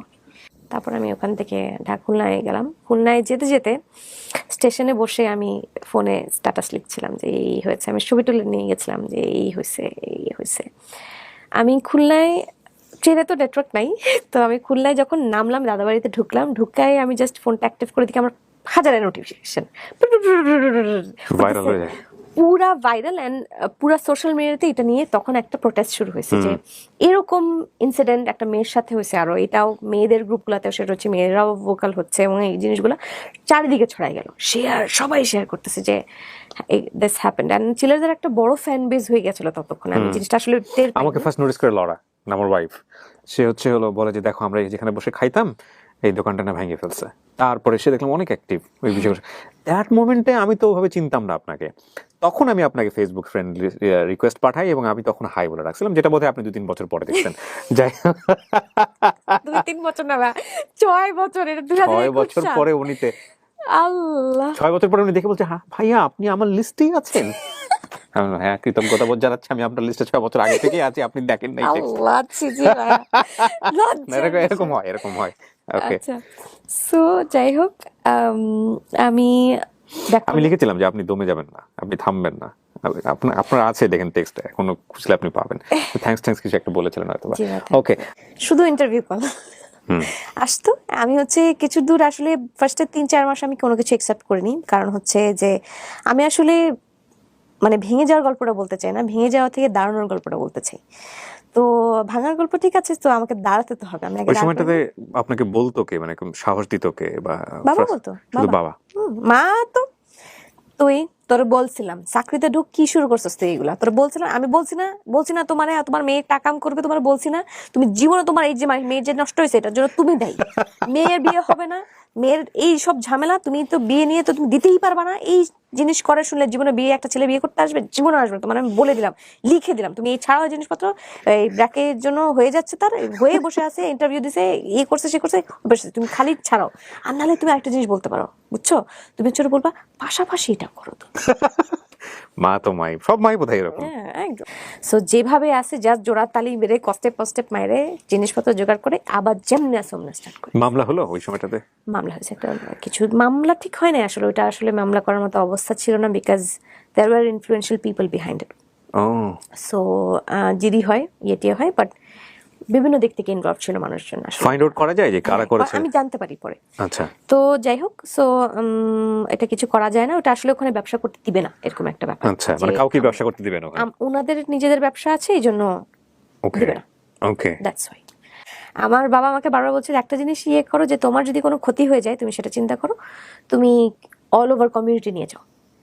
কি কমিউনিটি নিয়ে যাবো? আমি তখন আম্মুকে বললো যে তোমার কমিউনিটি, যে আমরা এখানে আছি, আমাদের সব কমিউনিটি ওখানে থাকবে প্রেজেন্ট, তুমি যেদিন ওপেন করবা সেদিন ওইখানে মানুষজন থাকবে, শেষ। আর প্রথম 3 দিন তো মাস্ট তুমি ওভাবে প্রোটেস্ট চালালাম। আর আমার মনে আছে যে ওই সময় এরকম মোমবাতি প্রজ্বলন হয়েছিল আমার চিলার্সের সামনে, যেদিন প্রথম চিলার্স আবার সেকেন্ড টাইম ওপেন হয়, এবং শয়ে শয়ে মানুষ এতটুকু একটা দোকানের জন্য শয়ে মানুষ আপনার সামনে এসে দাঁড়িয়ে আছে যে আপনি কাজ করেন আপু, আমরা ব্যাকআপে আছি, আপনার কোনো সমস্যা হলে আমরা দেখবো। Beautiful feeling. অ্যান্ড আমার মনে হচ্ছে যে আমি একটু পর বাইরে যাচ্ছি, কাঁদতেছি, আমার ভিতরে আসতেছি, আবার কাজ করতেছি, আবার কাঁদতেছি, আবার কাজ করতেছি, মানে ইমোশন ধরে রাখতে পারছি না যে how did I get so much like. এইটার পেছনের কারণটা হলো অনেস্টি, ড্রিম। কারণ ওই ছোট জিনিসের সাথে শত শত হাজার মানুষ নিজেদেরকে রিলেট করতে পারে। ওনার চিলার্সের সামনে যারা গেছেন হয়তো অনেকেই উদ্যোক্তা আছেন তার মধ্যে, উনি যেভাবে শুরু করেছেন তার মতো করে হয়তো আমিও ভেবেছি, আপনিও ভেবেছেন যে আমরা যদি ভাবে শুরু করতে পারতাম। সো যখন ওই দোকানটা ভেঙে গেছে মানে হচ্ছে আমাদের ভেতরের স্বপ্নটাও ভেঙে গেছে। তো এইভাবে টার্ন ব্যাক করে ফিরে আসাটা হাজার মানুষের ফিরে আসা, লক্ষ মানুষের স্বপ্ন ফিরে আসা। একবার না, অ্যাকচুয়ালি চিলার্স 3বার ভাঙে, টোটাল 3বার। ওটা ফার্স্ট টাইম ছিল যে চেঞ্জ হয়ে গেছে তা না, তারপর আরেকবার ভাঙচুর হয়, আবার আমি কিছুদিন টাইম নিয়ে আবার দাঁড় করে ফেলি, আবার ভাঙচুর হয়, আবার দাঁড় করে ফেলি। এরপরে 1 বছর যাওয়ার পরে তারপর আর ইয়ে হয় না। এরপরে আমাদের প্রজেক্ট শুরু হয় হচ্ছে আমরা পার্টনাররা মিলে উত্তরাতে বিশাল বড় একটা প্লটে, একদম জমজম টাওয়ারের ওখানে, নাম বলে অনেকেই চিনবে, ওইখানে হচ্ছে ফুডিয়ার নামে একটা প্রজেক্ট চালু হচ্ছে। ওটার মধ্যে চিলার্স একদম মেইন অ্যাট্রাকশন, বড় করে চিলার্স, এবং সাথে এরকম ইনডোর আউটডোর মিলাই বিশাল বড় একটা জায়গা ফুডিয়ার নামে, সেটার লিডে দিবে চিলার্স, একদম রাস্তার সাথে থাকবে চিলার্স। ওইটা নিয়ে আমাদের প্রজেক্ট শুরু হয়। সেদিন অফিসেই ছিলেন, অ্যান্ড অফিসে মিটিংয়ের মাঝখানেই আব্বু অসুস্থ হয়ে যান। অ্যান্ড তার কিছুদিন আগে থেকেই বলছিলেন যে একটু খারাপ লাগছে, তো ওই দিনেই বেশি অসুস্থ হয়ে যান। তারপর তাকে সাভার সিএমএইচে নিয়ে যাওয়া হয়।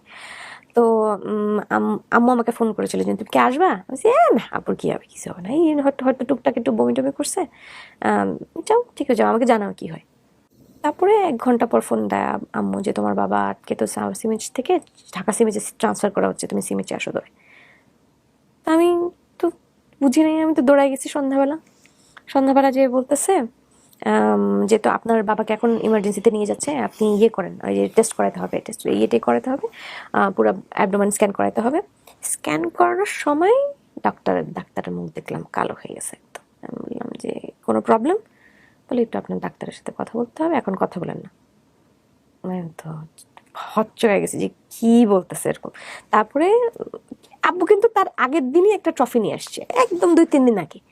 মানে আব্বু কিন্তু ফাইনাস্ট গল্ফার ছিলেন, এবং সে গল্ফ খেলতেন পাগলের মতো।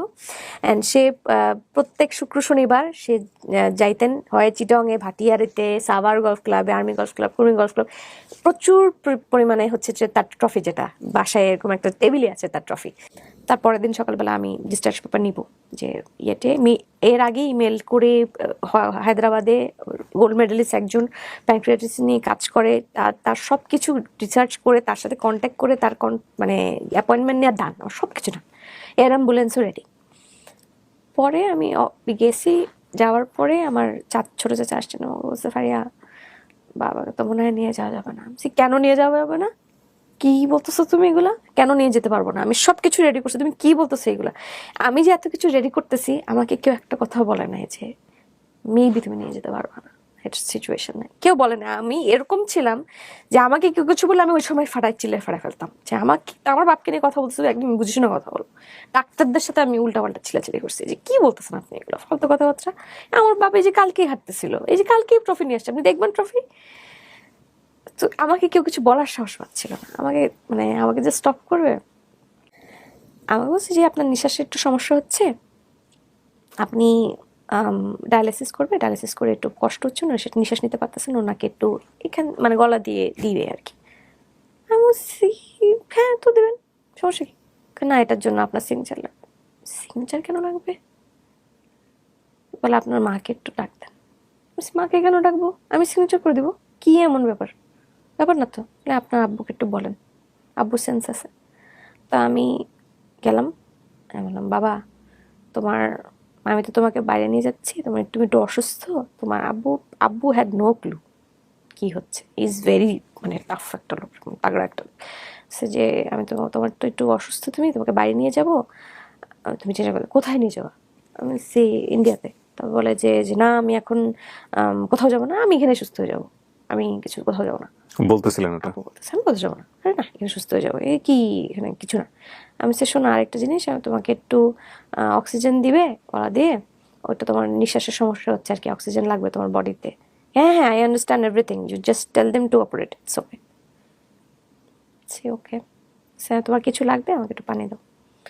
পানি দিলাম। আচ্ছা আচ্ছা, আমাকে সিগনেচার করতে বলতেছে। হ্যাঁ দাও, কি সমস্যা? ওকে ফাইন, আবু দিকে গিয়ে তো আস, কোনো সমস্যা নেই। গেলাম, সিগনেচার করলাম। তারপরে রাত্রেবেলা আমার চাচা বলছে, বাবা তুমি বোঝার চেষ্টা করো, তোমার বাবাকে নিয়ে যাইতে পারবে না, তুমি, তোমার বাবার অবস্থা নেই, তোমার এই যিনি ইকুইপমেন্ট, এই মেশিনসগুলো নিয়ে তুমি যাইতে পারবে না বাবা, তোমার অনেক ঝামেলা আছে, তুমি বুঝতেছো না ব্যাপারটা। আমি শুনে পারলে আমি দেয়ালে নাকি গ্লাস ছুঁড়ে মারছিলাম। আমার মানে এই জিনিসগুলো আমার বেগ আইডিয়া, মানে আমার মাথায় নাই আসলে, আমি এত অ্যাবনর্মাল ছিলাম। যে কি বলতেছে হ্যান ত্যান, তুমি তোমার জন্য দেখো আমার বাবার কিছু হলে আমি তোমাকে ধরবো এসে, আমি আমার ছোট চাচাকে এভাবে বলছি, তোমাকে ধরবো আমি এসে। তো তারপরে রাত্রে একদিন পরে, আমি অলরেডি 2 দিন আমাকে এই কথা বলার পরে আমি বিছানা থেকে উঠতে পারিনি। আমি বিছানাই, আমাকে কেউ নড়াইতে পারে না, চড়াইতে পারে না, আমি একদম না খাওয়া না দেওয়া ওইখানেই এভাবে। 2 দিন পরে I was feeling it, but আমি যাই না। যাই হোক, তারপরে 2 দিন পরে রাত্রে 1:30টার সময় আমাকে হসপিটাল থেকে কল আসছে। হসপিটাল থেকে কল এসে বলছে যে আন্টি আপনি একটু তাড়াতাড়ি আসেন, হি ইজ নট ব্রিদিং। মানে কি বলতেছেন আপনি, যাতা। আমি আসছি। পরে আমি গেছি, আমি সবার আগে দৌড়ায় গেছি। আমি তখন ওই যে আমাকে নিচে নামাইছিল আর কি, আমি যখন 2 দিন ধরে ইয়ে করতে পারছি না, তখন আমি নিচেই ছিলাম। দেন আমি তাড়াতাড়ি গেলাম, আমি আগেই দৌড় দিছি, আম্মুকে আর সামিয়াকে বলিনি। দৌড় দিছি, দৌড় দেওয়ার পরে আমি ঢুকে দেখলাম আমার pulse straight, is not breathing, and is goat, একদিন আগে তো বললো ঠিক হয়ে যাবে, and within 9 days, out of nothing, আমার লাইফের সবচেয়ে বড় সাপোর্ট, আমি যার জন্য এই পর্যন্ত আসছি, আমার জাস্ট আউটলেট একটা, আমার বাবার এত বড় একটা স্বপ্ন যে ফ্র্যাঞ্চাইজটা ওপেন হবে, আর 1 মাস বাকি ছিল। বলছে যে আপু ওই আউটলেটটা যাইতো, লেট হচ্ছে কাজ, দেখে বলতো যে আমি মরে যাবো, তারপরে এই আউটলেট ওপেন হবে না। চিকিৎসা চলে গেছে, দেখে যেতে পারে নাই। আমি লাইফে অনেক, আমি আজকে যে পর্যায়ে আসছি, আমার বাবা দেখলে জীবনে বিশ্বাস করতে চাইতেন না, এবং সে এত প্রাউড হইতেন বা খুশি হইতেন। যাই হোক, আমি লাইফের সবচেয়ে বড় সাপোর্টটা আগস্টের 27 তারিখ 2016 সাল আমি হারা ফেলছি।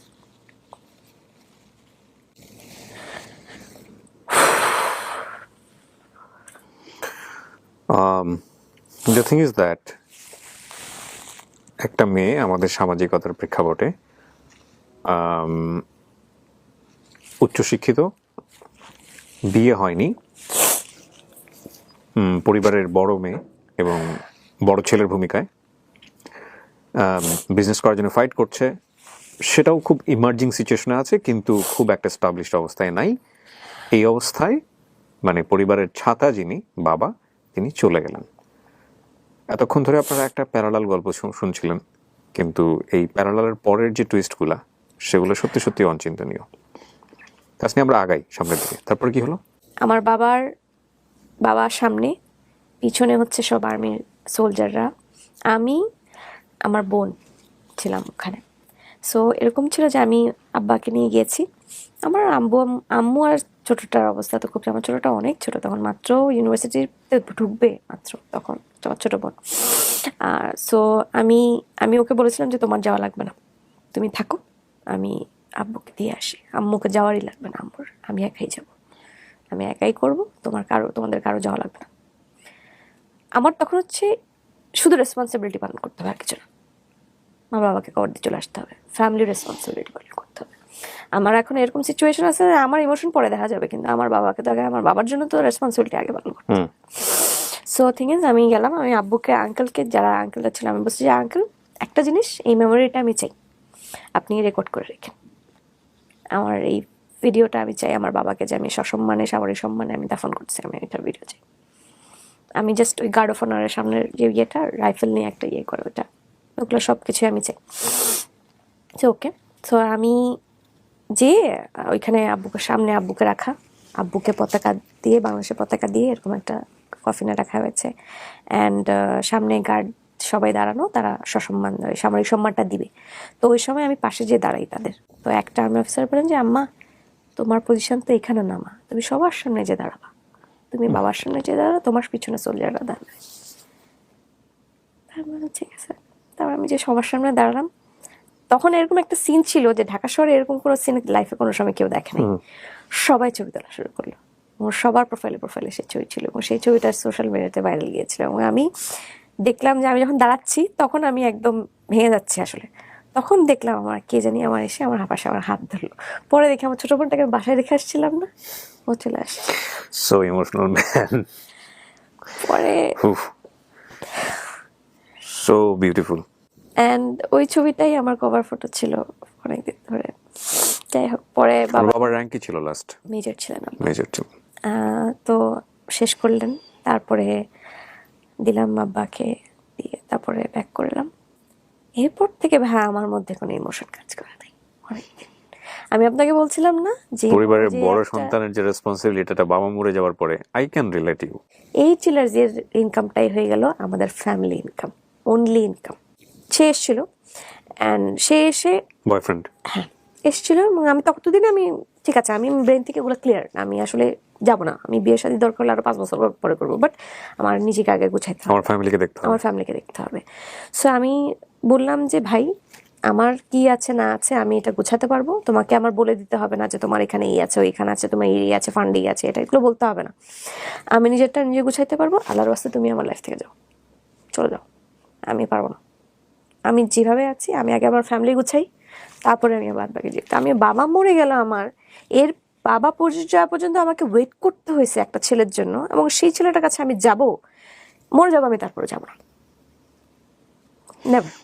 আমি আম্মু তুমি ছেলে দেখো, শর্টলিস্ট করো, তোমার যদি পছন্দ হয় আইল গো ফর ইট। আমি সো থিং ইজ এটাই ছিল আর কি ওই সময় সিচুয়েশনটা। আর আমার বিয়ে নিয়ে তো আশেপাশে প্রচুর অলরেডি কথাবার্তা শুরু হয়ে গেছে যে বাবা নাই, অবিবাহিতা, বিজনেস করে, মানুষের কিন্তু ওইটাই কনসার্ন থাকে, এটাই কনসার্ন। এবং আমার মনে আছে যেদিন বাবা মারা গেছেন সেই দিনও এসে বলছে আরে মেয়েটার কি বলতেছে, মেয়েটার কি হবে, মেয়েটার কি হবে, এখন বিয়ে কে দিবে। আচ্ছা ওই যে বাবা মারা গেছে আমি একটু পরে কবর দিতে যাবো, তোমার কি বলার দরকার আছে এখন আমার মেয়েটার কি হবে? এটা না, এটা একটা মানুষের না, এটা আমাদের সামাজিক দৃষ্টিভঙ্গি, এবং এটা চেঞ্জ আনা খুব কঠিন। বড় বড় ধরেন আমাদের বড় বড় হাই রাইজ বিল্ডিং হবে, সেন্স ভাইয়া, এটা একটা কমন সেন্স যে একটা মানুষ হারাইছে সেই রাতে, তার বাবাকে হারাইছে, সবচেয়ে বড় ছায়াটা সে হারাই ফেলছে, তুমি এখন কি করে তার মেয়ে, তুমি ওই মেয়েটার বিয়ের চিন্তা করো। ট্রু। আমার জন্য একটা মানুষ, আসলে আমি সারা জীবন তাকে কোনো সময় রেকগনাইজই করিনি, যেটা হচ্ছে 2013 সাল থেকে আমার যে ফুড ফেস্টিভ্যালের ইভেন্টগুলোতে ছিল, ওই সময় একটা ছেলে ছিল যে সবসময় প্রেজেন্ট থাকতো। সে কিছু না, তার ওজন ছিল 120 কেজি, তাকে দেখে একটু আমি না ভাই মোটা ছেলে বিয়ে করবো না, এরকম দেখলে আমার মাথায় ইয়ে করতো। তো জিনিসটা হচ্ছে তার নাম হচ্ছে মিনা জামান। সে 2014 সালে, 2013 সালে, 2014 সালে আমি যে ইভেন্টে যেতাম, চেক ইন থাকতো, সেই ইভেন্টে হাজির হয়ে যেতাম। আমি দেখতাম কি ব্যাপারে, এই ছেলে এখানে কি করে। আমি খুব বিরক্ত হইতাম, এবং সে প্রথম দিক থেকে এরকম আমার মনে হতো যে এই ছেলেটা একে তো হচ্ছে টাকা পয়সা আলা, তারপরে হচ্ছে মোটা, অ্যান্ড এই ছেলের আরো পিছিয়ে পিছিয়ে ঘুরে, ডেফিনেটলি ক্যারেক্টার খারাপ, একদম শিওর। সো আমি এই জিনিসগুলো চিন্তা করি না, আমি ছেলেটার সাথে কথা বলতে গেলে আমি একটু মেপে মেপে কথা বলতাম না, আচ্ছা ঠিক আছে বাদ। তো এই একটা ছেলে ছিল যে সব সময় ফ্রেন্ড হিসেবে কনস্ট্যান্ট ছিল, অ্যান্ড আমি চিলার্সে যখন, এবং মজার ব্যাপার হচ্ছে সে এত ডেডিকেটেড ছিল আমার জন্য। তাদের বাসা ছিল হচ্ছে বনানী, যখন আমাকে ফার্স্ট দেখে সে। সো আমি চিলার্সে দেখতাম, প্রায় দেখতাম, বিরক্ত হইতাম, আবার বিরক্ত হইতাম, আবার সে আসতো, আবার বিরক্ত, এরকম চলছে 1-1.5 বছর। তো ফাইনালি হঠাৎ করে অনেক দিন তাকে দেখি না, 2016 মাঝখানে 15-16 মাঝখান দিকে আবু মারা যাওয়ার আগেই সে এসেছিল, এবং সে আমি হঠাৎ করে দেখি সে অনেক শুকায় কাঠ হয়ে গেছে, দেখতে সুন্দর। আমি বললাম যে এই তুমি এত শুকাইছো কি করে বলো তো, তুমি না 120 কেজি ওজন ছিল না? বলে আমি একটু আপসেট ছিলাম, আমার বাবা তো মারা গেছে, এরপর থেকে আমি খুব আপসেট। আমি তো আচ্ছা তাহলে তো এখন খারাপ ইস করা যাবে না, হাই হাই কি। আমি বললাম যে আচ্ছা ঠিক আছে ঠিক আছে, তুমি একটু বসো, আমি তোমার জন্য একটা কফি নিয়ে আসি। তারপর তাকে বসালাম, কফি টফি খেলাম। আমার খুব গিল্টি ফিল হচ্ছিল, হারে হারে ছেলেটার সাথে কি মানে আগে তো ইগনোর করে গেছি, এই করছি সেই করছি। তারপরে এরকম রেগুলার সে ভালো বিহেভ দেখে সে তো খুশি হয়ে গেছে, এখন সে রেগুলার আসা শুরু করলো। অ্যান্ড আমি না একটু বিরক্ত, কারণ হচ্ছে আমি কোনো রিলেশনশিপে যাবো না ভাইয়া, আমার আসলে এখন ফ্যামিলির রেসপন্সিবিলিটি অনেক, আমি একটু সময় নিয়ে বিয়ে করতে চাই, আর ওরকম ছেলেও আসতে হবে। আসলে আমি ওই আগের রিলেশনশিপটাতে এত বেশি ইনভলভ ছিলাম, এত বেশি মেন্টালি ইনভলভ ছিলাম যে আমি কখনো কোনো সময় আসলে অন্য কিছু চিন্তা করবো এরকম কখনো আমি আসলে মাথায় আসে নাই। যাই হোক, সো সে তার ডেডিকেশনটা এরকম ছিল। আমি ফার্স্টে মহাবিরক্ত হয়েছি, বাট যখন আব্বু চলে গেল, সে ছিল হচ্ছে তখন দেশের বাইরে ছিল। আব্বু চলে যাওয়ার খবর শোনার সাথে সাথে, আব্বু মারা যাওয়ার আগের দিনও হচ্ছে সে ফ্লাইটে যাবে এরকম একদিন আগে আমার সাথে সিএমএইচে দেখা করে গেছিল। তখন আমি এত কিছু খেয়াল করিনি, আসছে কত মানুষই তো আসছে গেছে। যখনই মারা গেছে শুনছে, সে তার আব্বু মারা যাওয়ার রাতেই ওই দিন রওনা দিচ্ছে আর কি দেশের বাইরে থেকে। সেদিন তার আসার কথা ছিল না, তারপর তার অনেক পছন্দ করতো আপনাকে আগে থেকে? অনেক পছন্দ করতো। মিনহাজ ওই দিন রাতেই ফ্লাই করে চলে আসে। চলে আসার পরে যখন আমি আব্বু মারা যাওয়ার পরের দিন আমি দেখি যে আমার রুমের মধ্যে একটা পরিচিত মানুষ ঢুকছে, আমি ওকে দেখে আমার জানি কি মনে হয়েছে, আমার মাটির নিচে আমি মানে আমার পায়ের নিচে আমি মাটি খুঁজে পেয়েছি, মাটি খুঁজে কনফিডেন্স। আমি যে তাকে একদম সাথে সাথে জড়ায় ধরছি। তার সাথে কিন্তু আমার এই টাইপের সম্পর্ক না যে একটা নর্মাল হাগ দিব বা এরকম সম্পর্ক না, বাট আমি সাথে সাথে ইয়ে হয়ে গেছি। বাট তারপরও আমার মনে হয়েছে যে he someone very close to my heart, এরকম মনে হয়েছে আমার। সো তারপর থেকেই এই ছেলের সাথে আমার ডাইরেক্ট কন্ট্যাক্ট ওভাবে না থাকলেও ও কি করতো, আমার আশেপাশে যে 2-3টা বন্ধু বান্ধব ছিল ওদেরকে ফোন দিয়ে তাসনিয়া কেমন আছে, বাসায় আছে কিনা, আমি একটু আসবো কিনা, তোরা কি যাবি কিনা, এরকম করে করে করে মাঝখানে চলে আসতো, এবং সে ওই সার্কেলের মধ্যেই হয়ে গেল। বিউটিফুল, অনেক সময় নিয়েছে, খুব স্লোলি মুভ করেছে, খুব slowly move. Very good. So তো কোনো কিছু দরকার হলে ও তো ডিউটিসে থাকে, ওকে আমি একটা এই আমার এটা লাগবে আমার এটা লাগবে, তো তাড়াতাড়ি আসো তাড়াতাড়ি আসো, ও দেখা যাবে দৌড় দিয়ে চলে আসতো। এবং শি ওয়াজ সো ডেডিকেটেড। আমার বিয়ের এক পর্যন্ত আমার মনে আছে যে not for a single day I didn't see him, মানে সে এরকম ওর চেহারা দেখি নাই, এরকম একটা দিনও যায় নাই, প্রতিদিন আমি তার চেহারা দেখছি। সে জানতো যে আমাকে স্টেবল করার জন্য কোনো সময় আমাকে একা ছেড়ে দেওয়া যাবে না। উইদিন 7 কি 8 days আমি তাকে জিজ্ঞেস, আমি বিরক্ত ভাই, আমি এসবের মধ্যে আর যেতে চাই না, ডাইরেক্ট আমি জিজ্ঞেস করছি তুমি আমাকে পছন্দ করো? হ্যাঁ আমি তোমাকে পছন্দ করি, ডাইরেক্ট। আমি বললাম ঠিক আছে তাইলে, তাহলে তুমি আমাকে পছন্দ করো? আমি মনে হয় মনে হয় হ্যাঁ। তারপর অ্যান্ড বলার পরে 1 মাস পরেই নিয়ে আসলো, এবং আমাদের বিয়েটা খুব দ্রুত হয়ে গেছে আসলে। মাশাআল্লাহ। বিয়ের আগে আমি তাকে ফোন দিয়েছিলাম একবার, ফোন দিয়ে বলেছি যে আল্লাহ হাফেজ, চলে যাচ্ছি, ভালো থেকো, আশা করি তোমার লাইফে আরেকজন স্পেশাল আসবে। কত সালে বিয়ে করলেন আপনারা? 17 সালের ফেব্রুয়ারিতে আমাদের। 17 সালে ফিরলেন, 4 বছর হচ্ছে। উনি বোধহয় ফুডের সঙ্গে আছেন, বিজনেস করছেন, রাইট? আহমেদ ফুডের কর্ণধার উনি, আমেনাজ। আহমেদ ফুড মানে কি, যে আহমেদের আমরা সস খাই, এটা অ্যাঞ্জেলি আচার। ও আচ্ছা, ওকে। সো আহমেদ ফুডে আপনার রোলটা কি? আমি এখন কারেন্টলি আছি হেড অফ অপারেশনস হিসেবে, অ্যান্ড আমি অপারেশনস পুরোটা দেখছি, সাথে ব্র্যান্ডিং এর কাজগুলো আমি দেখি।